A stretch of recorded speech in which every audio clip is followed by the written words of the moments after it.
Welcome to Cream, Eggs and Jam, a podcast for food nerds with show and tell by Elise Bulbrook and Scott Bagnell.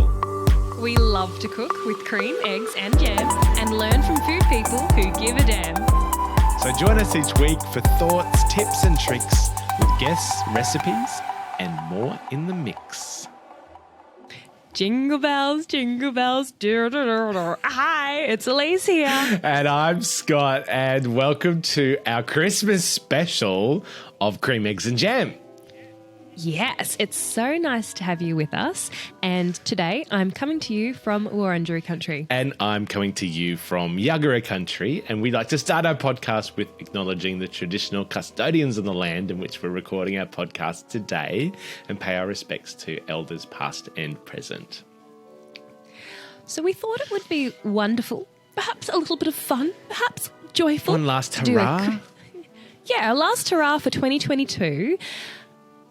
Christmas podcast special for you to listen to while you are wrapping presents, glazing hams, making baked goods.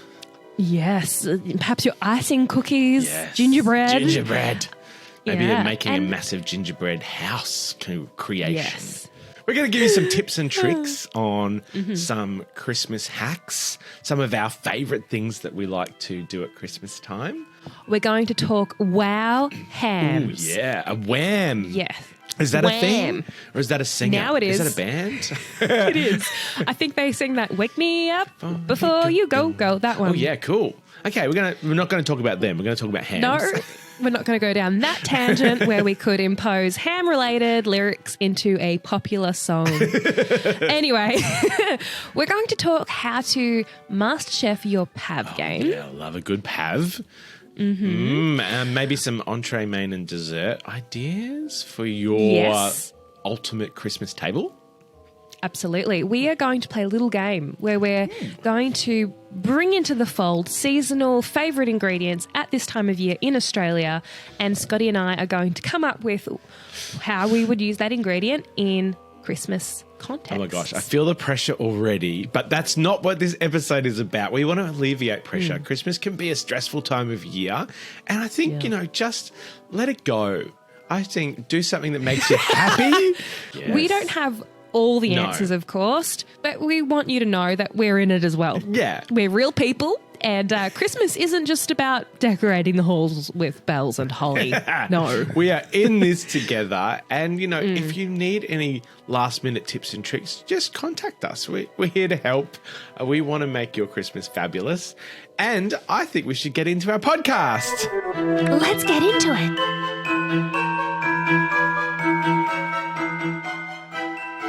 Shall we begin with the topic of what must be on your Christmas table for Christmas? Yes, must-haves. This is good. I recently put this question up on my social media. Yes. And got a range of replies from my audience. Yes. And popular results were things like hams, pavlova, Christmas pudding, Christmas cake. Yes. And then, of course, there were some cultural items in the fold as well. So things that people can't live without if they are of particular backgrounds. And I have quite an Italian following. So lasagna was there. Oh, lasagna. And also like little rice balls, like arancini. Oh, yeah. People look forward to them at Christmas too. You know what I'm going to make this Christmas? What? Last Christmas, a friend of mine, Tash, gave me some Sri Lankan Christmas cake. It's not love cake, it's a Christmas cake. And it was the most divine thing I've ever had in my life. And so I'm going to try and make that this year. Have you made it? I've never made it, but my Auntie Angela makes one every year. Minimum one, because typically what happens is you're probably eating the one from last year. Oh. Yeah. Have I left this too late? Look, I think that you can soak fruit for you've still got a week to probably soak fruit if you wanted to, and that's a really good hack to really make sure your fruit's super boozy and sloppy.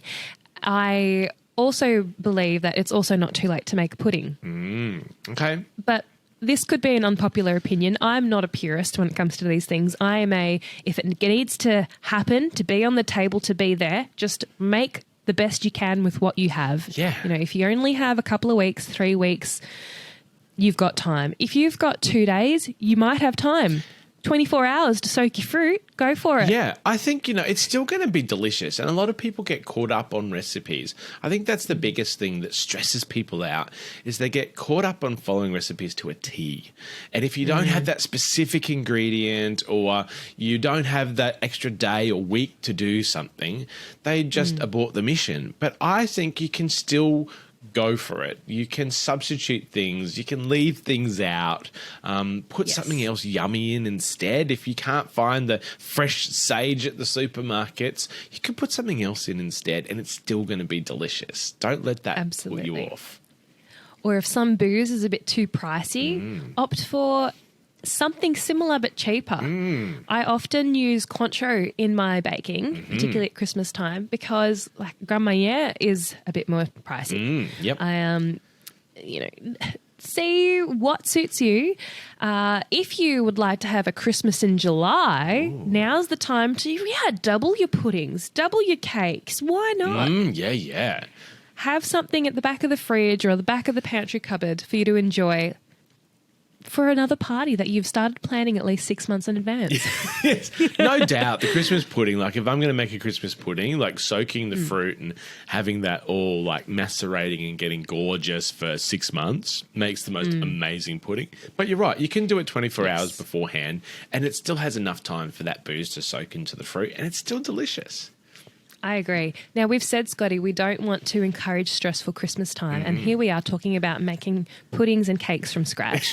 I think that Christmas time is a time for planning and strategizing. Look at the time that you have and where you can maximize, I suppose, cost saving, time saving, and joy maximization. Yes. Great idea. If you have to buy a pudding or buy a cake, sure, go for it. But if you don't have time to make it, perhaps before just resorting to buying one, see if there's someone in your family that does have time to make one because it's not that hard. The first time that I've ever made a Christmas pudding with someone was for the Christmas pudding that I photographed for Reza Recipes. Yes. Reza Recipes is a book that I've written this year. It's a collection of community recipes and it's available as a free ebook if you go to my Instagram, Elise Food Person, and you can click on a little link there and you can get it. Anyway, I photographed a lady named Emma Peel. She's a Melbourne-based DJ. And she made a pudding that she would typically make in the company of her mum or she would make it in the company of her grandmother. And it was so easy, Scotty. You soak your fruit and then you have all the wet ingredients mixed together. Then you mix the wet and the dry.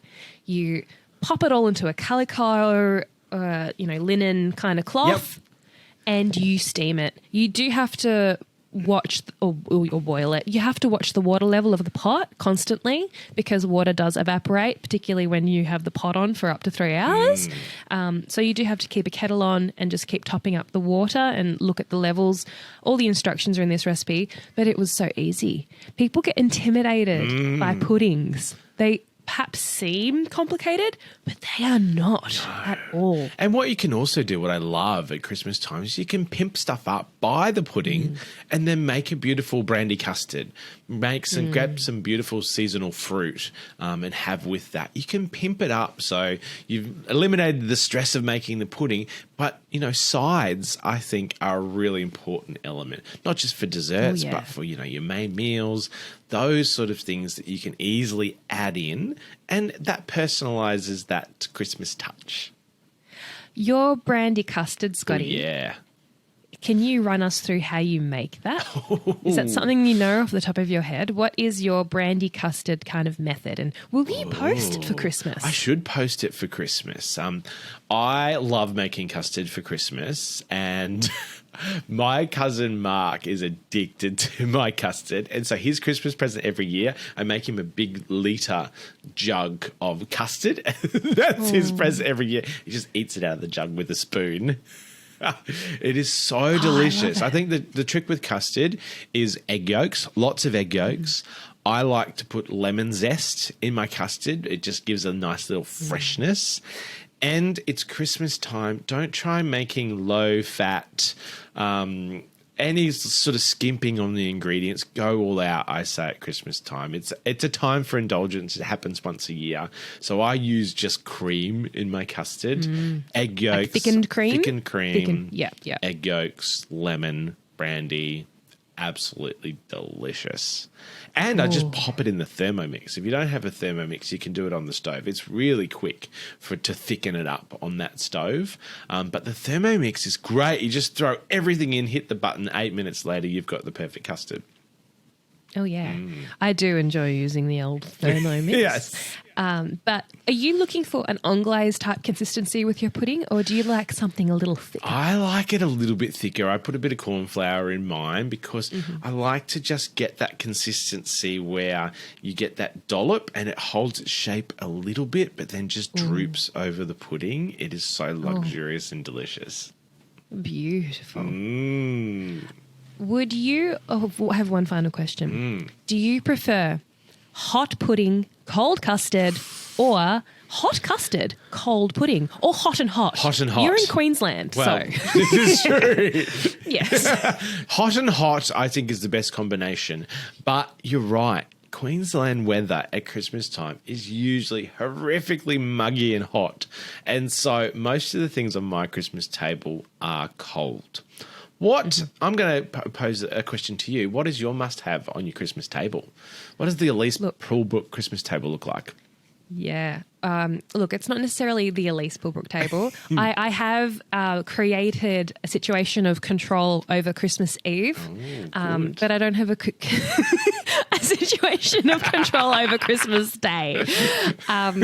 Growing up, Christmas Eve was at my nonnu's, and he passed away a few years back. So Christmas Eve celebrations have totally changed with the family. We don't all, go to his place. It's not a thing that happens. So now I do a little bit of a Friendsmiths at my place at Christmas Eve. And it's probably the party that I look forward to most because it's devoid of family politics. We do get, some cousins coming over and think anyone that's really available, our door's open. But it's such a relaxed night. It's not a time where you've got that issue of, who's talking to who and who's not talking to who and can they sit together and, I hate that about Christmas. Anyway, so on Christmas Eve, it's a rule breaking thing as well because it's not Christmas Day, and I don't want to double up things that people are probably going to go and have on Christmas Day. This year, I'm doing a giant paella. I have a paella pan that's like a 1 meter diameter. Circumference. What's the right word? I'm not a mathematician.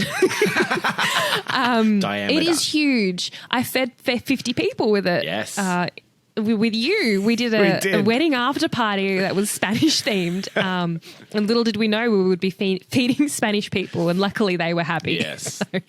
So I'm going to do paella and some tapas as well. What a great idea. On the barbecue. Yes. So obviously that's not like a must-have, but I suppose it's a rule-breaking thing. And I think that's a great example of, not having to have that pressure. One of the most memorable Christmases for me with our family is we decided to throw tradition out one year and everyone had to bring a dish from a country that they wanted to go on holidays to. And it was the funnest Christmas. We had all of these random dishes. We had these Thai dishes and Indian curries and absolutely all sorts of beautiful food. And it was so fun. Everyone really got into the spirit of it. And, it opened the conversation about holidays and where you want to go and travel. And it was just something completely different. So you don't have to have the baked ham and the pavlova. Look, some people listening might disagree and say, absolutely, if you do something like that, surely someone will still at least bring the oysters and champagne, or surely someone will still bring the pavlova or trifle. It can go Was wrong. there anything? It can go wrong. Yeah. Like you can have all the best intentions of steering off the path, but then you have the traditionalists, don't you, that then insist that the Christmas ham must be featured on the table. So you can end up having like a plethora of food that you have to consume and become very full at the end of it. Oh, I hate that feeling at Christmas. Oh, God. I think a Christmas nap is always required after you've had a very big meal. Yes. I'm interested to know what your Christmas looked like growing up versus what it does look like these days. You know, I think you do have control over Christmas Day this year. People are coming to you? Yes, we have broken tradition this year as well, and we want to do something different. Quite often you have to travel. We travel to see all the different families. So Christmas Day for us is usually breakfast, lunch and dinner at a different family member's house, and it's traveling up the coast, down the coast, all over the place. And so this year we are just staying at home and we're having a little canapé Christmas. So we're just going to have little nibbly things throughout the entire day, and we're just reducing the pressure. So there's no set meal time. There's no set things that everyone needs to bring. I'm just going to make some delightful little canapés that will be done throughout the day, and you can just rock up whatever time you like. And I think it's going to be nice and fun. Take that pressure off, and you know, you don't have to get there at a specific time, and people can just drop in whenever. And everyone else is doing the driving. I know. I feel a little bit mean because I've just passed that on to everybody else. But, you know, if they don't want to drive, they don't have to. It means you can continue to drink an entire bottle of something progressively throughout the day. Look, secretly, I'm quite excited about that.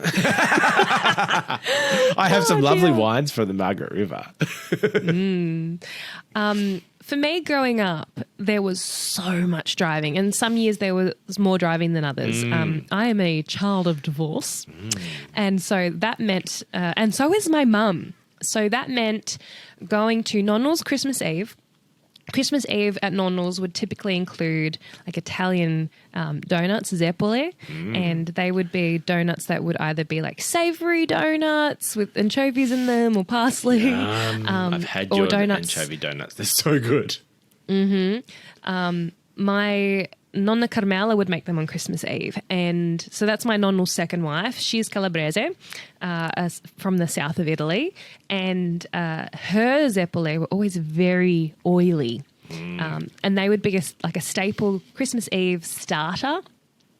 But I would much prefer looking forward to the sfingy made on my Nonna's side for New Year's Eve. Oh, they were a lighter donut. Sfingy are a Sicilian donut. Oh, yum. So you've actually had sfingy. The sfingy that you've had with the anchovies is my Nonna's recipe, my Nonna Giovanna, or my Nonna Agata, which is her mum. And they aren't as greasy. I think maybe it was just Carmela's cooking. I think she cooked in olive oil all the time, and she cooked on a low temperature, so the donuts just absorbed so much grease. Like you could wring them out and they would just drip oil. Oh gosh. So they would always be there. There would be things that I can't even remember the names of. These little, it's like a biscotti that you make in logs and you chop them all up, and they will resemble gnocchi, but they get baked. And then after they're baked, they get cooked again in this sugar syrup with honey. And then to serve, you sprinkle hundreds and thousands all over them. Oh my God, I love that. Yeah, and they are like hard as a rock and all stuck together. Imagine a plate of like gnocchi stuck together with caramel. That's what it looks like. They're not gnocchi, they're not soft, but they're biscuits. And they like break your jaw to eat. Oh gosh. They would be a standard. I can't remember what they're called. I'll have to look it up. Look, you eat them, and I ate them, but they weren't my favourite thing as a kid. Yes. I think that sounds amazing. My Christmases were very traditional with the ham and the turkey and the baked potatoes, and I think that sounds amazing to have all these different things at Christmas time. My Zio John married a lady from Sydney, and she was full Aussie. And she came down to Melbourne for her first Christmas and was like, what do you mean there won't be turkey? So her Christmas must-have was turkey. And for Christmas lunch on my nonna's side, like someone had to make turkey for Nikki because otherwise she was going to be really mad. Oh, my God. Do you have a must-have? What's the one thing that you must have at Christmas time? Look, going to Christmas at one of my nonna's siblings' houses will always involve a lasagna as part of the buffet table. Yes. And lasagna won't be anywhere else. So even if you're full because you've done Christmas lunch earlier in the day and now you're at maybe Zimmeria's on the side for dinner, even if you're full, you're still looking for that lasagna because you haven't had that yet. Oh, my God. Growing up, I would still probably eat pasta other than lasagna on Christmas Day. I'm like reflecting on it now because I would go to my stepfather's parents' house. So I called them my nonni as well growing up. So that was Nonna Michela and Nonna Carlo. And she would do probably like a handmade pasta or sometimes she would do lasagna. And then that would be only first course. Then there would be schnitzels and things like that. A dessert wasn't always a big thing there. It would probably be just sliced fruit, but that was normal. Yum. Dad's side, probably more traditional English style fare.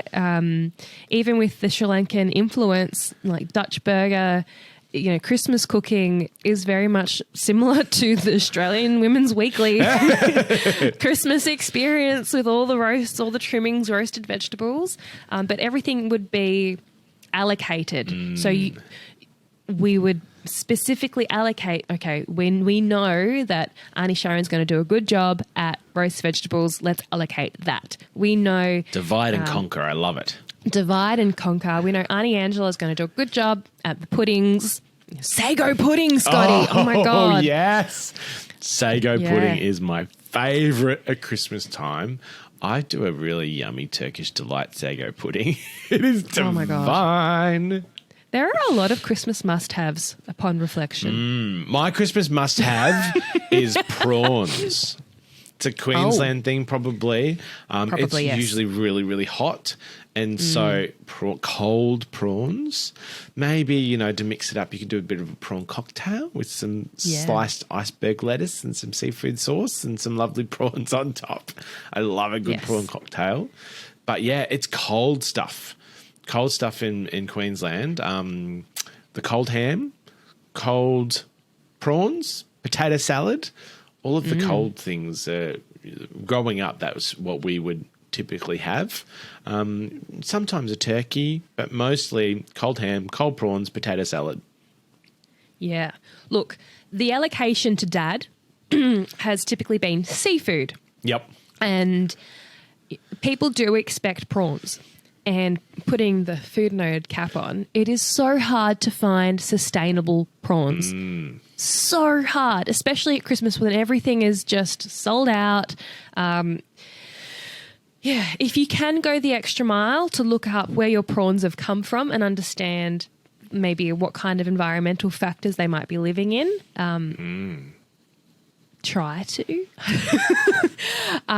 Because we should probably care at this time of year when we are eating so much of this particular variety of seafood, just to give an acknowledgement to understand the ocean ecology of where they are actually coming from and what that abundance of fishing for prawns in that area means. Just as a little tidbit on the side. I like it. It's very important. Yeah. So if Dad gets the seafood, I'm the one that typically does something with it. And this will probably mean making something that I know that will be a crowd pleaser for his side of the family. I like to bring in Thai flavours when I do Christmas seafood. Yum.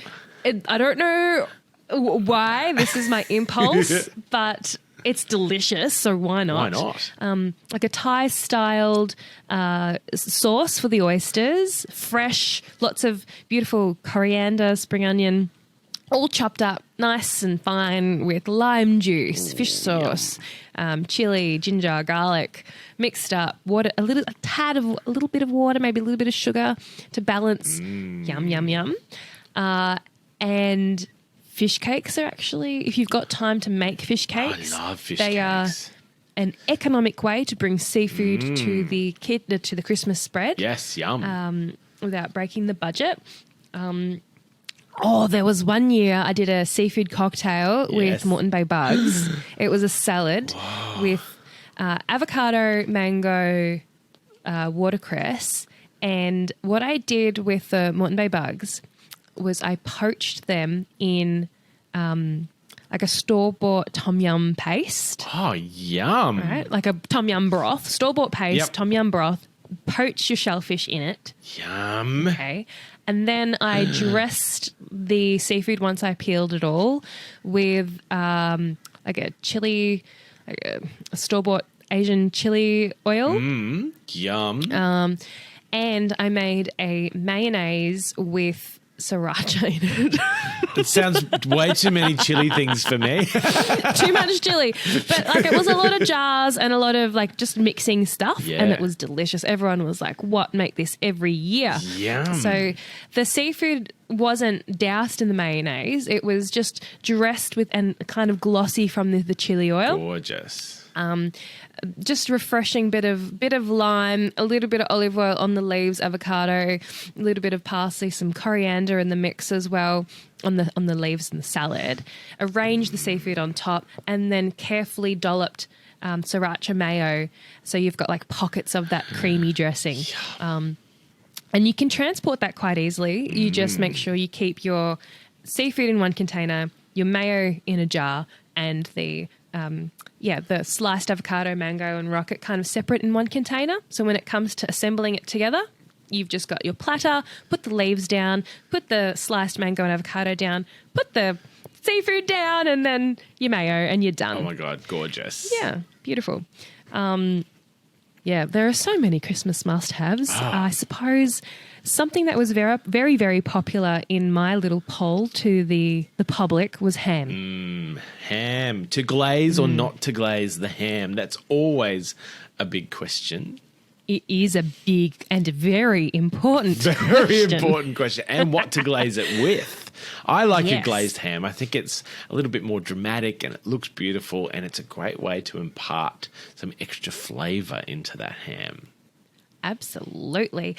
I am very much team glazed for Christmas Day. And then when hams go on sale after Christmas and you get one super cheap, don't worry about glazing that one. That one's just for the fridge. And the soup. Pan ham soup. And the soup. Yeah.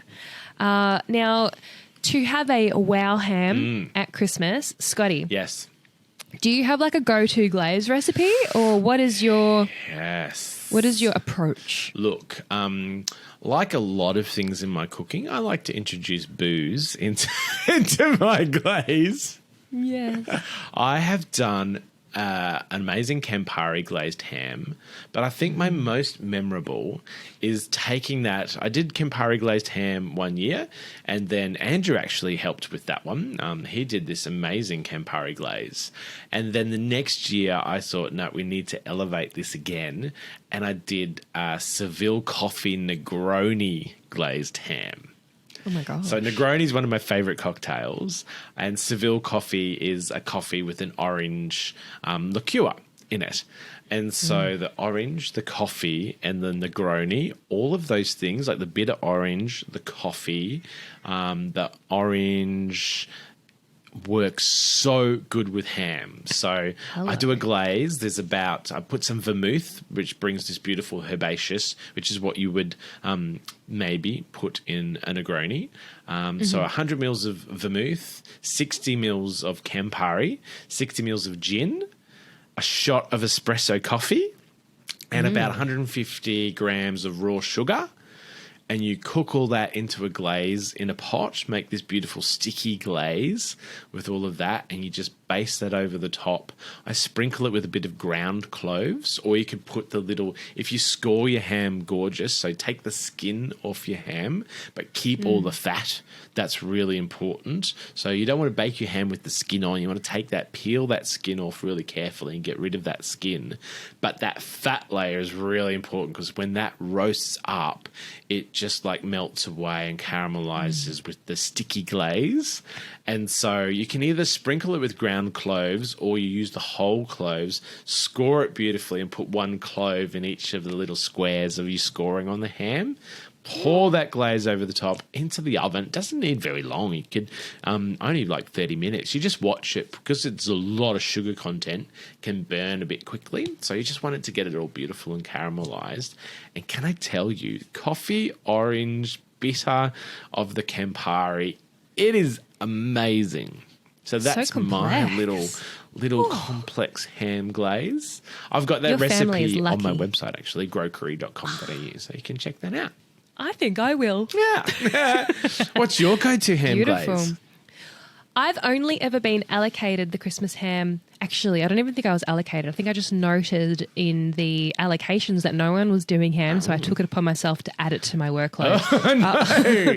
I will do things like that. Like if no one's making Pav, I'll make 3 because they need, Yeah. there needs to be Pav. I have only ever made a glazed ham once. Because typically there is a consensus that people can give or take the glaze. I think the glaze does add that wow factor.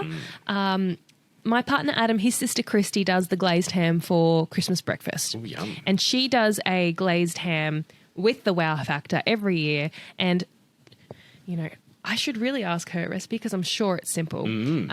But what I like about it, the features that I like, the beautiful caramelization of the fat. And I love it when there's that colour from the glaze. Yes. It might be an orange or an amber. Yes. Or like a deep plum red.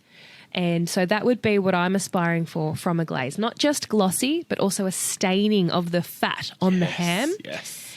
And I think that if you're going to go to the effort of glazing your ham, why not go the mile and get an entire leg? Ooh, so an entire they can weigh leg. a lot. Go for it. So they can weigh like 9 kilos, 11 kilos.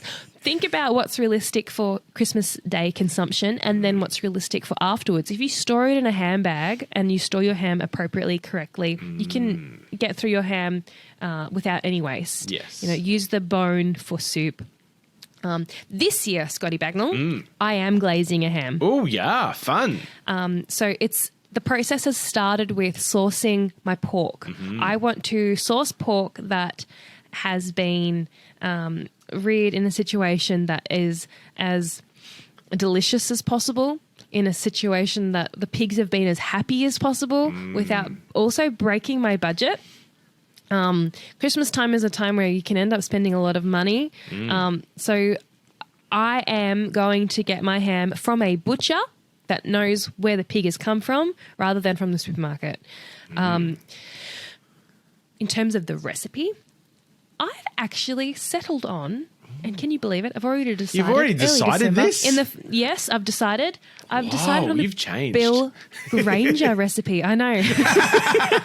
I've decided on Bill Granger's plum and I think it's star anise, he calls it. What does he call it? I've got the book next to me.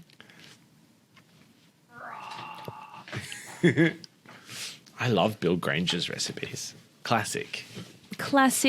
He does simple well. And that's what Christmas is about. Yep. People are so happy with just simple done well. It's actually hoisin and plum glazed ham. And instead of studding the diamonds of the scored pork fat with cloves, he studs the diamonds with beautiful florets of star anise. And probably every second diamond of scored fat, it has a little star anise pricked into it, and they look gorgeous. I love star anise. Oh, it's so good with this type of meats like hams and pork and turkey.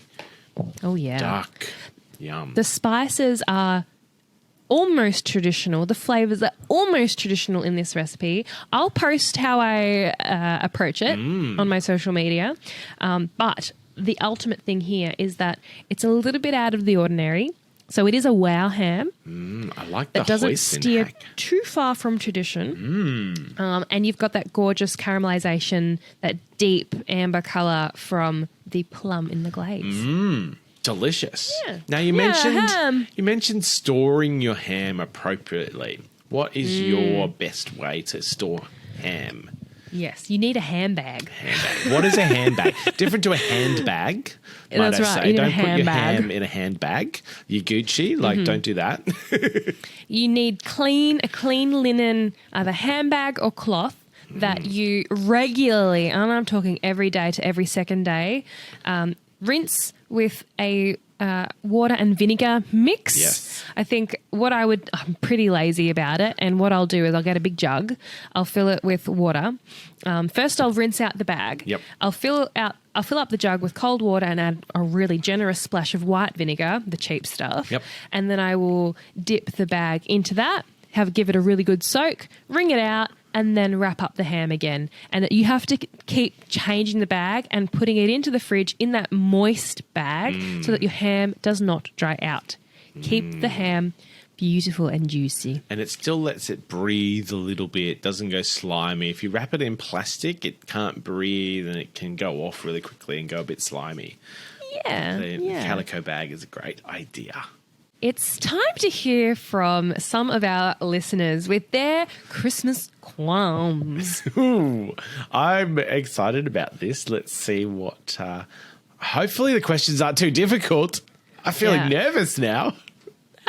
Our first question, Scotty, comes from Holland, and here it is. Hi, Scotty and Elise. Anneke here from Holland. I love to cook. I love to bake, especially with Christmas. But I'm also autistic, and the holidays can be quite overwhelming and exhausting for me because of it. So I'm looking for a recipe which I can bake or make, which is really tasty, which is really good looking, but won't take a lot of work in the kitchen. So I won't have to stand in the kitchen for hours, getting all overwhelmed, and then have to have my friends over for dinner. So I'm hoping you have a few good tips for me. I have a slow cooker, so maybe you have something fun for that. But it can also be the oven or something else. I can't wait. Thank you so much. Bye. Yay, thank you, Annika. Oh, I love this, Annika. Thank you. Yes. Now she's after a recipe. I'm going to limit you to one, Scotty. One recipe. Yeah. You have one recipe for Annika that is low effort, not overwhelming, that is crowd pleasing and Pleasing. appropriate for the Holland climate. I'm supposing you have a white Christmas, Annika, which is totally different to our Australia experience. Yes, this is like completely different. Oh, I think I like the idea of the slow cooker because they're low fast. You just throw everything in and let it just tick away and then open the lid and you're done. So I think I would probably do like a slow cooked duck leg with some star anise, orange, like a duck à l'orange type of thing with beautiful stock, some orange, star anise, some aromats, duck legs. Just let them slowly tick away. You'll have that beautiful juice from the stock and the orange. And I think that would be a really yummy Christmas lunch. That's something maybe a bit different. Fall off the bone. That is special, Scotty. Wow, what an idea. Your brain, I love how it works. What would you do? Yes, so Annika, I would recommend playing it as simple as possible. And look, I said we have to limit it to one recipe, but I'm going to give you... No, you can't break the rules. One. Well, I've already given you an idea for oysters earlier in the episode, and you only have to make the dressing for that. Okay. And the beauty of it is that you don't have to do any cooking and you just splurge on some beautiful oysters for your family or friends. All right. But I said that earlier in the episode, so that doesn't count. I'm actually going to say, Annika, why don't you have a go at making a pav? Have a go at making a pavlova. My pavlova recipe that I love using, it's not mine. I love using Jamie Oliver's pav recipe in his cookbook, Cook. That's the title of the book. It's just called Cook. I think it has 3 ingredients, and you can make it, 5 days before Christmas. Put it in either keep it in the oven without the oven on so it's nice and dry, or put it in a sealed container. And it's something that you can make days ahead, so you've got plenty of rest time, plenty of time to recharge your battery, and you can enjoy making them too. If you've got an afternoon free, you don't need much time to make a pav, but definitely make it in the afternoon so that it can stay in the oven overnight and fully dry out. That's a hot tip for making pavlova. And then when you do have your event, all you have to have is whipped cream, maybe a chantilly flavoured with a little bit of vanilla paste, and beautiful seasonal fruit. You could do a fruit compote. You could do fresh fruit. I like to play it simple and only do 1 or 2 fruits on my pav. Yeah. And lemon curd is really good on a pav too, and fresh fruit. That's a great one. A pav is so simple, and it delivers that wow factor because you can just pile whatever things you want on top, and it looks so impressive. And I know it's hot in Australia and cold in Holland, but what about pav with cold cream and hot fruit? That could be nice. Ooh, yum. Yeah. So we'll get into how to Masterchef your pav game a little bit later in the app. But Scotty, do we have a listener that sent you a voice message? I've got a couple of quick ones. I haven't listened to them yet, so let's dive in. So this one is from Ellen. I'm going to play this one now. Hi, Scotty, and hi, Elise. I was wondering, what is your favourite meal to make with leftovers from a Christmas lunch? Oh, that is a good one. Leftovers. You know what I like is a good fritter. Yeah, fun. The good fritter, like corned meat fritters are really good if you're having corned meat at Christmas time. But ham, you can do a ham fritter. Fry up the ham for breakfast in the morning with a fried egg. Yeah. Yes. In terms of my favourite, I don't actually make it. My grandpa would. He's very unwell this Christmas, so he will not be cooking. But in past years, Grandpa has been known to cut up all leftover roasted meats, all meats. All meats. Turkey, lamb, pork. He would just chop it, dice it. Yes. He would make pies. He would use the leftover stuffing as well, if there was stuffing in the turkey, for example. And he would make pies, and they would be like, oh my God, Grandpa's made leftover Christmas pies. That is such a good idea because you could use your veggies as well. If you had some leftover roast carrots and potatoes, like everything could go in that. Chunky pies with leftover Christmas gravy as well. Oh, yum. Yes. Oh my God. And you could do really pastry. Good. Sometimes you would do pastry, but sometimes you would just do like mashed potato on top. Yeah, delicious. So that's my favourite. Not something that I've made, but something that he would make. And I think for me, I'm a bit lazier than that. I would just do sliced leftover roast beef in any kind of context, any time of year, leftover roast beef sandwiches. A good Reuben with some sauerkraut and pickles. Yeah, look, and, a horseradish mayo. Yum. And I think the old trick of the ham bone and the pea and ham soup is a really good one. I freeze my ham bone because it's way too hot to be having soup in December in Brisbane. And so I freeze my ham bone off, and then I look forward to that winter when it starts to get a little bit colder. It comes out of the freezer and pea and ham soup. It's delicious. Yes. Crovac your ham bones, people. That's what to do with your leftover ham bone. Yes. Beautiful. I've got one more. Oh, yes. All right. This is from Nell. This is her Christmas question. What's the best way to glaze a Christmas ham? Oh! Well, we have discussed this now. That's a very good question. I think everyone wants to know that. So everyone wants to know. Can I add to that question? Should you, like, how far in advance should you and can you? Like how do you make your ham ahead? Oh, that's a tricky one because I really like the ham fresh out of the oven so it's still warm. Even though it's hot in Brisbane, there's still something about fresh out of the oven, warm glazed ham. It's also really delicious the next day. So you could make it Christmas Eve or the day before, glaze it, bake it, and then chill it and have a cold glazed ham. There would be nothing wrong with that. It would still be really delicious. Yeah, absolutely. Whatever you can make ahead at Christmas, strategize, plan to make the best glazed ham. Consider the time you have.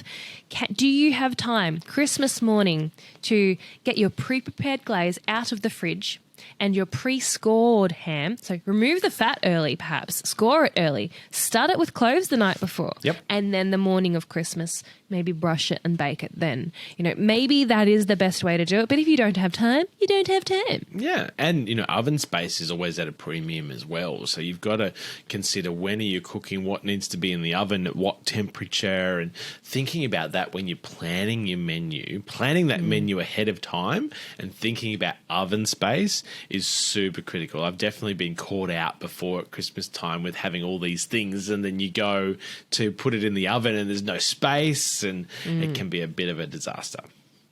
Maximize cold dishes. Yes. Yes, and maximize what can be made in advance to alleviate preparing and cooking and things that you don't want to be doing on Christmas Day necessarily because you want to spend time with the fam. Yeah. Okay, Scotty Bagnall. Yes, Elise Paulbrook. I want to play a game with you. Oh, okay. Okay. Now, this game is make an entree, make a main, and make a dessert. So we're going to give each other an ingredient per course. Okay. It's like a mystery box. That's right. So I'll say to you, I want you to cook with asparagus. What's your entree? Go. And then you're going to throw one back to me and so forth. The parameters of the game is choose something that is available in season and popular at Christmas. Okay. Mm-hmm. Oh my God. I'm nervous. Let's begin with entree. Entree. All right. Do you want to go first? Do you want to give me an ingredient? Or do I give you an ingredient? Oh, I don't know. Give me one so it sets us up nice. Okay. Okay. You give me an ingredient. Let's go. An entree ingredient is going to be Christmas entree ingredient. Yeah. Entree ingredient, lettuce. Iceberg lettuce. Beautiful. Gorgeous. Why not? Iceberg lettuce. Let's make a Thai-style salad or a Vietnamese-style salad, like a vermicelli noodle salad. Let's make it seafood. Let's do calamari. Beautiful. I'm in Victoria, so beautiful local calamari, blanched. Okay. And this can all be made ahead. It can all be stored cold, so make it the night before.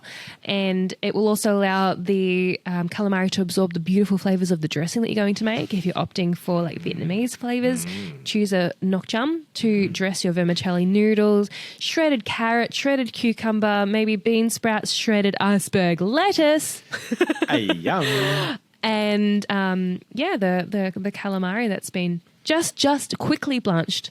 Okay, in salted water, and toss it all together. You have a delicious entree cold salad. Yum. However, that sounds really good. I didn't know what I was going to say, neither did you. And you can mix the seafood up. You could put your prawns in there too if you wanted. But yes. I love local calamari. I think there's heaps of it in the bay. Why not use it? Yeah. Yum. Yum. All right, Scotty, I have an ingredient for you. My ingredient for you is smoked trout. Hot smoked or cold smoked. It's smoked trout. Oh, yum. I love smoked trout. I would probably do a smoked trout vol au vent. I love a good vol au vent. I know that's hot, but it's so delicious, like a beautiful bechamel sauce. Smoked trout, lots of dill, maybe some pickled onions. in a little puff pastry vol au vent. Delicious. Yum. Do you have a make-ahead tip for your vol au vents? You can make your white sauce, your bechamel beforehand, and have all of that in place, and then you can just reheat that. You pop the vol au vent pastries in the oven to crispen up, and you pipe in your warmed, so you can do them separate, keeps the pastry nice and crispy, and then pipe in the warmed bechamel sauce with the smoked trout, fresh dill on top. Delicious. Yum. So your make-ahead bechamel actually includes all the ingredients folded through it as well. So it's almost like a fish pie filling. Yes. Yeah, beautiful. Yes. Yum. And then you just bake the shells, add the filling. Beautiful, done. I don't mind that as a little make-ahead, but you do have to make sure you've got oven space. Yes. You do have to make sure you've got oven space, yes. So that could be good for like, you know, a smaller friendsmas maybe. Not if you've got 50 members of your family coming. Piping individual vol au vents could be a bit of a nightmare. Don't put yourself through that. Yeah, no. Just do a smoked trout dip in a bowl with some beautiful love it, though. fresh bread and crudités. Yes. Trout pate. Hello. Trout pate. Let's do main. Scotty, what are you giving me as my main feature ingredient? Okay, main. Oh, I am going to give you maybe something a little bit left of field. Leeks. Leeks, yum. I love leeks. They are a great substitution for onions, especially if you've got family members who are on some kind of like FODMAP dietary requirement thing. One of my favourite ingredients is probably leek, because you do get that sweetness that you... Like onions can be sweet, but leeks have like a different sweetness about them that's a little bit more mellowy, a little bit more herbal. I love making a Nigella recipe that is a great, efficient one-tray wonder. Yum. Crowd pleaser. You cover the whole bottom of your tray with frozen peas. Oh, yes. Chopped leek. Okay, make sure you clean your leeks well. It's like a cardinal sin when it comes to leek. My top tip with leek is to chop, so trim them. If they've got any like crappy looking bits, I keep as much green as possible. And then I cut maybe in like, 3 centimetre chunks, 4 centimetre chunks. And then I give them another wash in a colander just to make sure any sand or dirt in between those layers is really, really cleaned out. Yep. I will dump that into the tray. So this is a Nigella one tray bake recipe with leeks and peas, chicken and vermouth.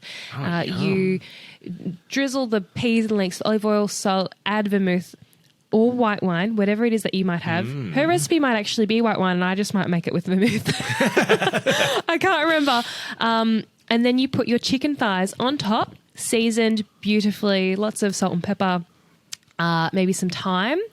And you bake it all into the oven. That is a really good one for feeding a lot of people at Christmas. That's and a great one. An inexpensive cut of meat as well. Chicken, you could do a couple of trays and feed, 20 people? Yum. That sounds so good. All you need on the side is probably some roast potatoes or mashed potatoes if you want to use a stovetop instead of the oven. Yes. Yum. Yeah. Scotty. Yes. I have an ingredient for you. I'm scared. My ingredient is potatoes. Potatoes. Oh, well, I have to go potato salad.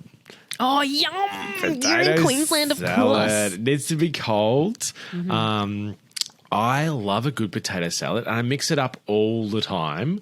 I don't think I ever have the same potato salad every time. I change it up. But my hot tips for potato salad is I like to keep the skin on. I like to get little baby potatoes, chop them in half, keep the skin on, put them in cold water, bring to a boil and turn it off and just let it sit to go back to cold, and you get the perfect cooked potato. Really? It is fail safe every single time. You got to start with the cold water, get it to boil, turn it off, leave it. Forget about it. I'm going to try that. I'm going to hold you to it. Okay, try it. It works every time. It's awesome. You get beautifully cooked potatoes. They're not too soggy. And then I like to fry up bacon and get all the bacon fat and pour the bacon and the bacon fat into with the potatoes. Lemon zest, some chopped up spring onions is really good.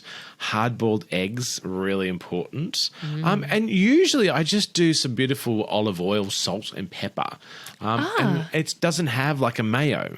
So it's just nice and fresh. It's got the bacon, it's got the fat from the bacon, the the fresh spring onions, gherkins, chopped up gherkins and capers as well, and the hard-boiled eggs. Gorgeous. I'm surprised you don't do the mayo. Wow. Sometimes I do, sometimes I don't. Depends what I feel. Depends if I'm in a mayo mood or not. That's a great little make-ahead recipe too. Thank you.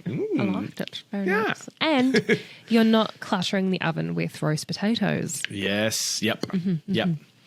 All right. Scotty, dessert. Hit me. Dessert. Oh, okay. I am going to... Oh, this is an ingredient that I want, but I'm going to give it to you, I think. Oh, you've even shown me. It's a mango, people. It's a mango. It's my show and tell. Yeah, beautiful. Okay. Yeah, we have these in Queensland all the time. Do you get these in Melbourne? Yeah, we do. I'm one of those people that when mangoes are $10, $15 a box at the Queen Victoria Market, I will buy a whole box. And I've always been that person. When I was at uni, I had the luxury of being a student at the University of Melbourne, and on my breaks, or if I finished class early, I would go down to the market and buy inexpensive fruit and then take it home, buy the box on the tram. Anyway, I'm going to give you an idea for mangoes that would suit low fuss, low effort, highly entertaining Christmas dinner. Oh, yeah, okay. Christmas dinner, everyone's full. Everyone's already had pudding at lunch. Everyone's had their pav. They just want a little bit of something that's, just going to tick the box that they've had Christmas dinner dessert. Yes. The barbecue's on. Perhaps you've had a barbecue at Christmas dinner. I'm going to say barbecued mango cheeks. Barbecued mango cheeks. With like store-bought ice cream. Why not? Yum. Just cook the mango cheeks like cut side down. Keep the skin on so that they are, I suppose, pick-upable. Yes, yes. Get a nice little bit of a char. They'll caramelize a little bit from their natural sugars. And then you can scoop out that half, slice it, and then serve, 3 slices per person with a scoop of ice cream? Yum. Even why some not? like brandy cream, like just some whipped cream with some brandy in it. Yeah, sure. Bringing the booze in again. Yeah, absolutely. And Coco liked it. We've got a little bark there. Yes. Coco approves. What else? You could, if you wanted to elevate that more, you could serve that alongside a cafe au lime panna cotta.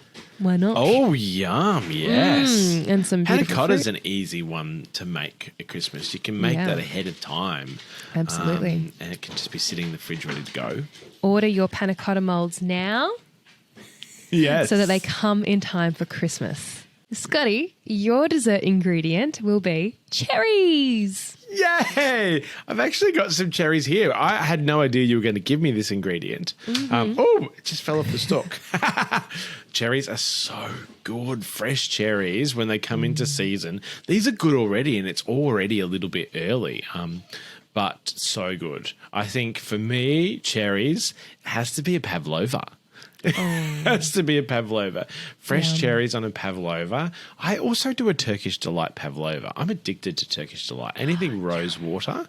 So I do a rose water cream on top of a pavlova. Yes. You can have a little chocolate ganache as well. So chocolate ganache over the top of the pavlova, rose water cream, and then fresh cherries over the top.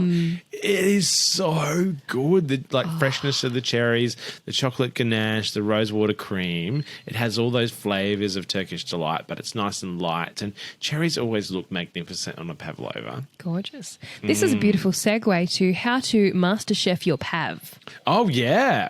Mm-hmm. Yeah, there's so many options when it comes to a pav. Oh, yeah.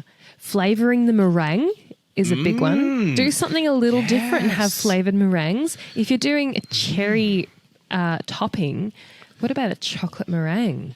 That could also be good as an ultimate to the Turkish delight rosewater sitch. Yeah. I like pimping up the Pav component with nuts as well. Oh, like yeah. ground hazelnuts in a pavlova bring a real nutty flavour, and I think it cuts through the sugar a little bit. It's not just sugar and nothing else. It brings flavour.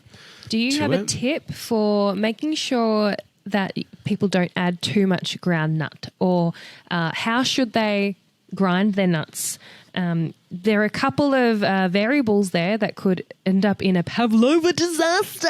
How do you avoid pavlova disaster by incorporating nuts, or when incorporating nuts? Look, I think I just do it by look and feel with the Pav, and nuts are dry, so they're really not going to change the consistency of the Pav too much. And you want a nice sprinkling so that you can see the nuts evenly distributed through the Pav. So you make the Pav as you normally would. You don't even need a recipe for this. And before you go to plate that Pav or put it onto your baking paper to put in the oven, you can just fold through the shaved almonds is really good. Hazelnuts, I get whole roasted hazelnuts and just crush them. So you get chunks of hazelnuts and little bits. Like you can have like little small bits of hazelnuts and bigger bits. So you get that texture variety to it. I really like that. And you just do it by eye. You don't want too many. But like I said, it's not bringing any moisture and it's not changing the consistency of the Pavs. So nuts are a pretty safe option in terms of flavouring a Pav. Beautiful. Perhaps just don't process your nuts in a food processor so far that you have nut paste that would result in adding fat to your Pav and adding weight to the Pav that would interfere with the bake. Yummy. I love that. More crunch through nuts. In terms of other ways of flavouring your pavlova, orange zest. Yes. The zest of 2 to 3 oranges. Yes, gorgeous. Maybe a little shot of orange blossom. Like a little shot, like a teaspoon or tablespoon, depending on the size of the Pav and how many egg whites you're using in it. Gorgeous, yes. What's another beautiful flavouring? You want to flavour the marshmallow. Saffron is something that I've done before. I've blitzed saffron into the sugar. Yes. And that would be beautiful with a chantilly cream and then a rose water, like strawberry and rhubarb type of compote, or like a rose geranium strawberry and rose water compote. That would be lovely, I think. Yum. Rose and saffron, very, very beautiful little pairing there. It's Christmas time, so spices. I was going to say spices like cinnamon, cardamom, like really spicing it up can go beautifully. Cinnamon and plums, like pairing with stone fruit. You could even roast your stone fruit on the barbecue. Like a cinnamon Pav with roast plums on the barbecue. Yum. Delicious. And you don't need to add too much. You need less than what you probably think, to be honest, when you're flavouring a pavlova. And I would probably add like half a teaspoon of ground cardamom, for example, if I was using ground cardamom. Cardamom and orange Pav with roasted apricots and cream. Oh, yes. Yes. And you can have fun with the cream as well. Like if you've got lots of sticky fruit, I think sometimes like a creme fraiche is a beautiful way to cut through the sweetness, because the Pav has got so much sweetness. If you've got like a stewed fruit with sweetness, like a creme fraiche is a great way to just add a little bit more lightness to the Pav. Yes. So would you do 50-50 cream and creme fraiche, or like 100% creme fraiche? Sometimes I just do 100% creme fraiche. Cool. There's enough sugar everywhere else that it can handle it. Yum, yum. If you don't want to incorporate the nuts into your Pav, they could be sprinkled on top. So think apricot and amaretto pavlova. Toasted flaked almonds on top of like beautifully burnt apricots that have been, doused in a little bit of booze. Yum! Yum. We have a cocoa interruption. Cocoa? You could add cocoa to your Pav? My dog Coco is here. She wants to be on my lap. This is not convenient. Oh, God, Coco Bob. No, honey. Oh, shit. I can't push her off either because she'll just knock down the laptop. Oh, God. Okay, we have a special guest. If you're watching this on YouTube, it's quite entertaining. Coco is our special guest on the podcast today. Scotty, I have another question regarding the pavlova. Yes. I have a question for you regarding pavlova, and I want your advice because I have a fantasy of, as I mentioned earlier, drinking an entire bottle of beautiful Margaret River Chardonnay to myself. And the bottle that I believe that I will be drinking has flavour notes of peach. Oh, yeah, yum. And when I tasted a lot of wines in the Margaret River, I was like, wow, boozy peaches, boozy peaches. I want a boozy peach pavlova. So if I'm doing a poached peach, boozy poached peach, what should I flavour the actual meringue with? What would you do? And would you do a flavoured cream? If you're incorporating the egg whites into the pav, you could use the egg yolks for like a cream diplomat. That's also flavoured. I want to know what you would do to achieve boozy peach pavlova. Boozy peach pavlova, like a peach melba.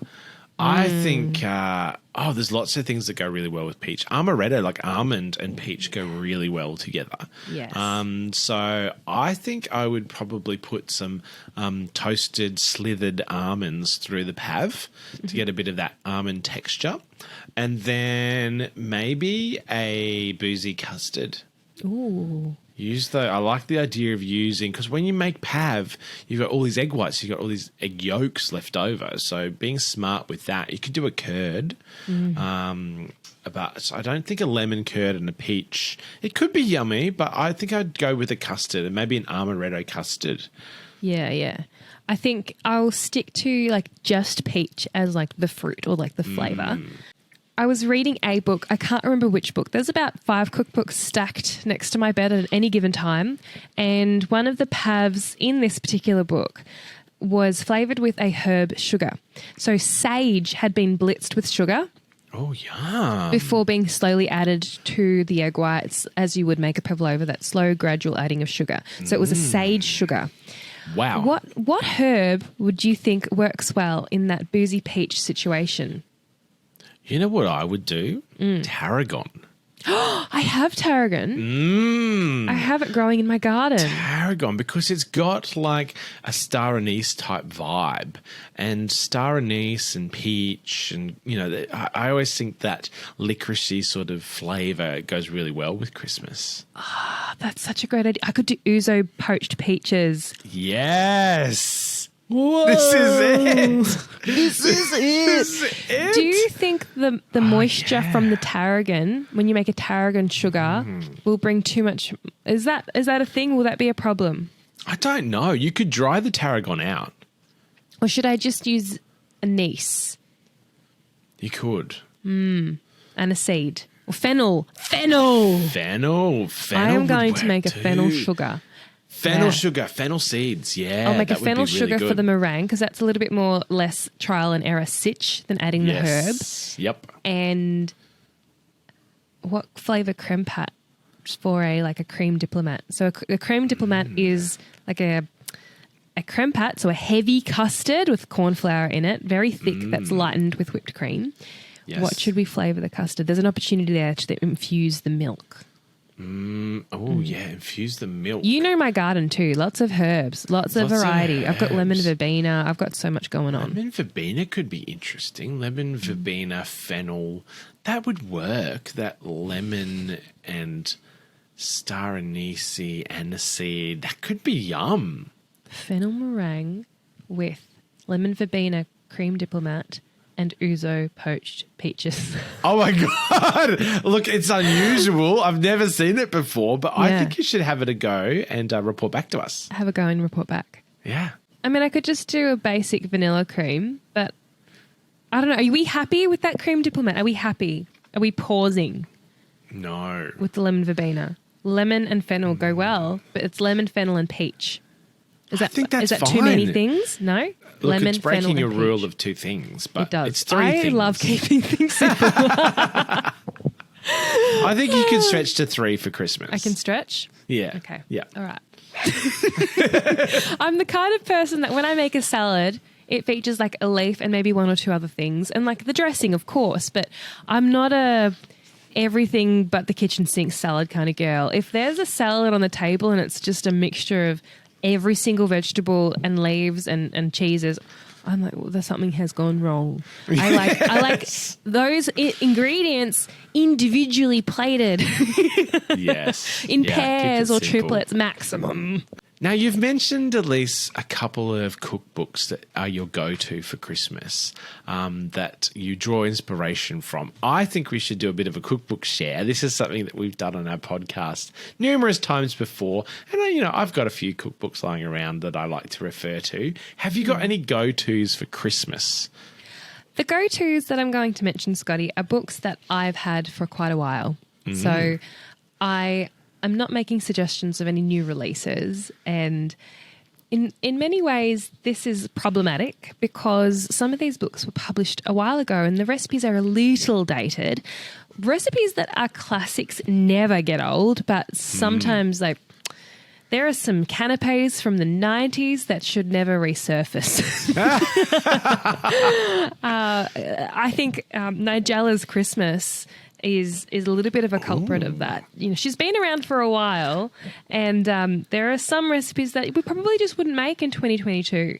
I don't even have this Nigella's Christmas. I need to add this to my list. Friends. I know. I love Nigella's Christmas for advice in relation to the perfect roast potatoes. I believe this recipe should be online because most of her recipes are. She's got a little bit of a whole filing system of her recipes that I have all of her books, and when I want to find one of her recipes and I can't remember what book it's come from, I go to her website, I chuck in perfect roast potatoes, for example, and it will say Nigella's Christmas. So I just go and grab that book from the shelf because I prefer to read my books and cook from books than having screens open or having to have my phone on next to me and get distracted with it. Anyway, I like to splatter my pages with oil and flavours. The book that I mentioned earlier was a Bill Granger book, and it's not a Christmas book. It's Bill Granger Holiday. And of course, in Australia, Christmas time is a holiday time, and it's a time for relaxing, and his simple recipes are perfect for making sure that you're not just cooking throughout the holiday season. The entire back section of this book is pretty much Christmas themed. He has a whole Christmas chapter.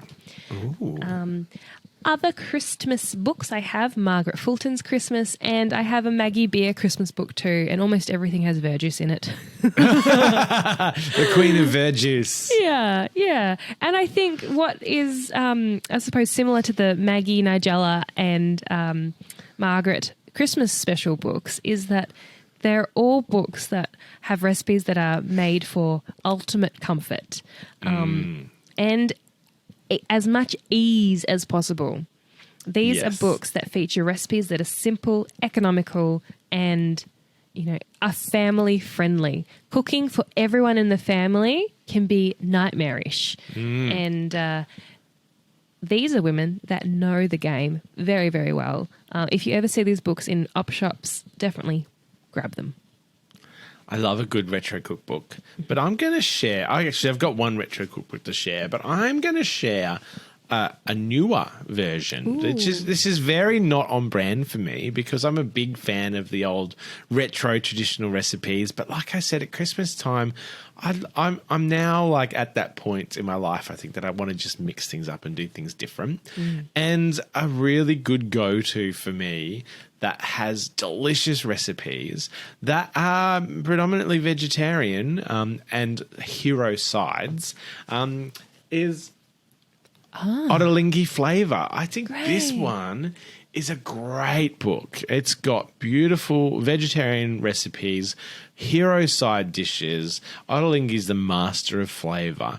And quite often a lot of the recipes are really simple, but they just create those killer side dishes that you just need that hero ham and some amazing side dishes, and it's going to create a really memorable Christmas. So this Ottolenghi Flavour is a great one, and Ottolenghi Sweet is a good one for the dessert. So these are fairly new cookbooks out on the market, but I think Ottolenghi is just a master of flavour, and they're a little bit different rather than the traditional old school recipes. So these two are really, really good. The Master Highly of recommend. Salad.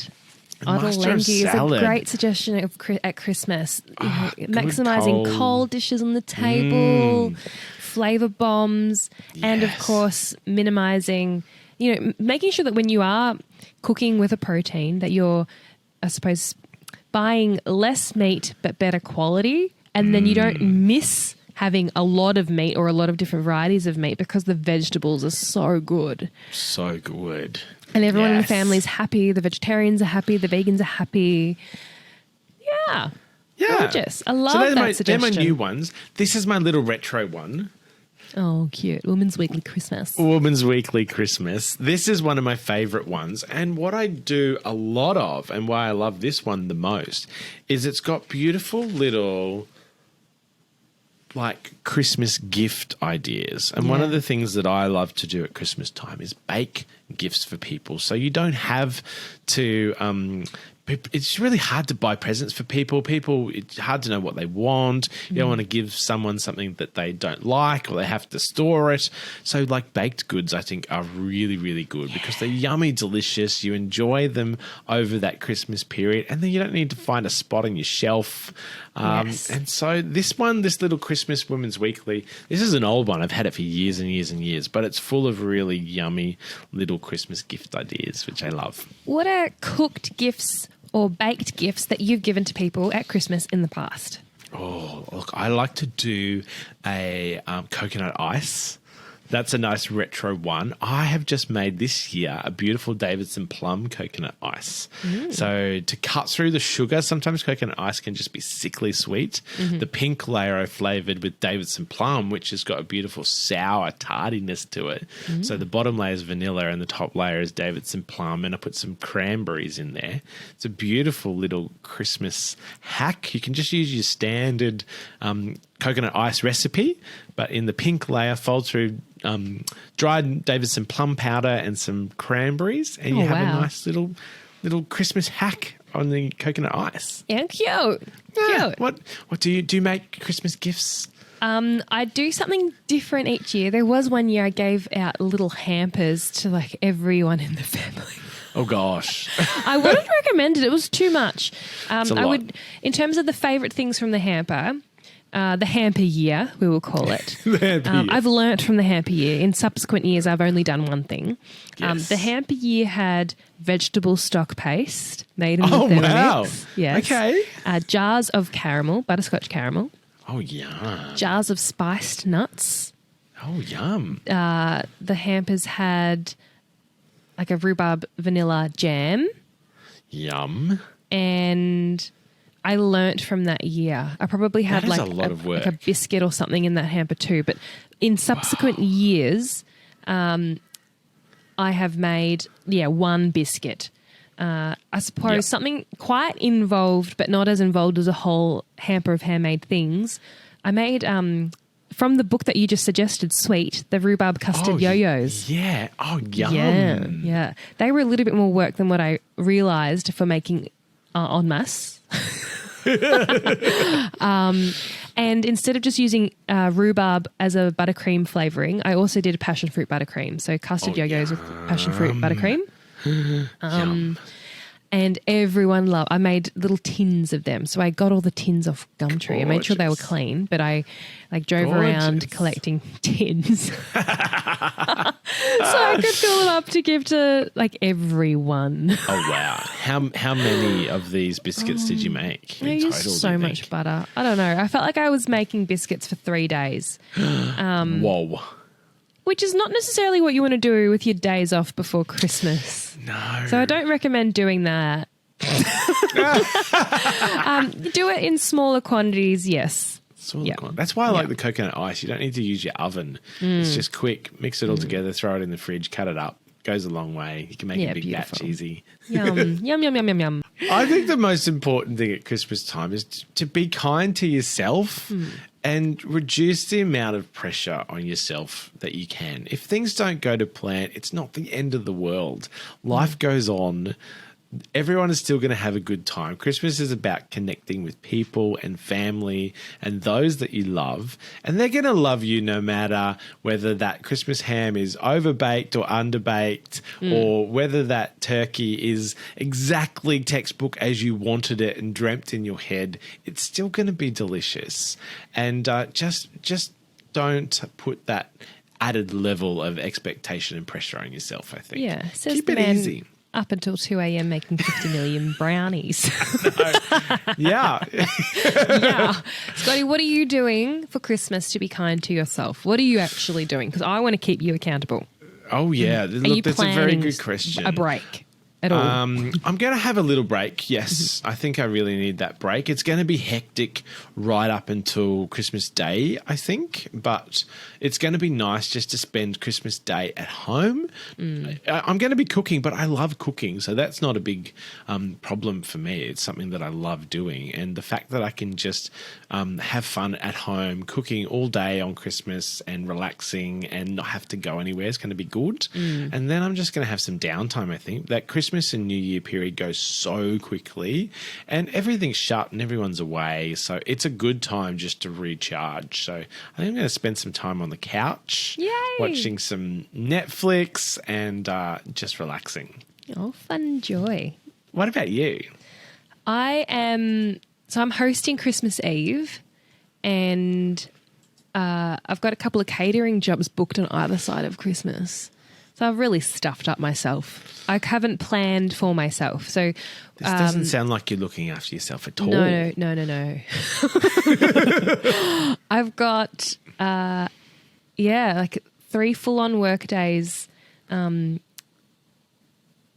in the week of Christmas, and then Boxing Day and the 27th of December I have catering jobs. Oh, my God. Uh-oh. You are crazy. Boxing Day? Oh, wow. Yeah. Now, these catering jobs are booked through a website called Gather. You're on the website too, Scotty. Yes, I'm cooking with Gather as well. Yeah. So people can book us to cook for them at private functions. If you're ever wanting us to come and cook for you in Victoria or in Brisbane. I say Victoria broadly because I do tend to find myself driving around to various destinations to cook for people, which I love. I love cooking with a view of the beach. Oh, yeah. It's beautiful. So what I'm trying to do is not do too much Christmas Eve and Christmas Day. Okay. There's just the paella on Christmas Eve that I'm doing, and then I've allocated stuff to others. Nice. So that's in a way self-protective. Self-preservation is always key. I think the most time you can spend not on your feet, the better, because that physical exhaustion of cooking and preparing, catering, etc., is what you want to avoid. My catering menus will be as simple as possible while being maximum pleasure and oxytocin releasing foods. Yum. Yeah. I love it. So if you go into the Christmas period thinking, I need an ethos, or I need a little bit of a guiding principle towards the season, that would be my offer of advice, actually. Like it. Maximum oxytocin creating low physical exhaustion. I think that needs an Causing. acronym. Causing. What do we call it? Maximum MOC, and then low energy, and energy exhaustion. Mockleo. Low energy. I can't work it out. It doesn't have an acronym. Just be kind to yourself. That's probably simpler. We need to talk about our next series of Cream Eggs and Jam for next season as well. 2023 Cream Eggs and Jam. We've got some planning to do. Yeah. Yeah. Have another whole season out there in the universe. Yes. So Beautiful. if you've got any ideas of what you'd like to hear for next season, we would love to hear from you. We've had such an amazing time this year creating this podcast. We hope you have really enjoyed it. Next year we want to go bigger and better. Tell us all your ideas, and also keep us in the loop on what you're doing on Christmas. If you've got any hot tips and tricks, share them with us and we can share them with our listeners. We would love to do that. Tell us what you're doing for Christmas. Send us pictures of what you're making. Yes. Thank you for listening to our Christmas special. Have a wonderful festive season, and I hope that we have given you some gems, some pearls in this podcast. Please be in touch. We love to talk with our listeners, and be safe, be happy, be merry. Have a great Christmas, everyone, and a happy new year. And you will hear from us in 2023 with a brand new season. Merry Christmas, everyone.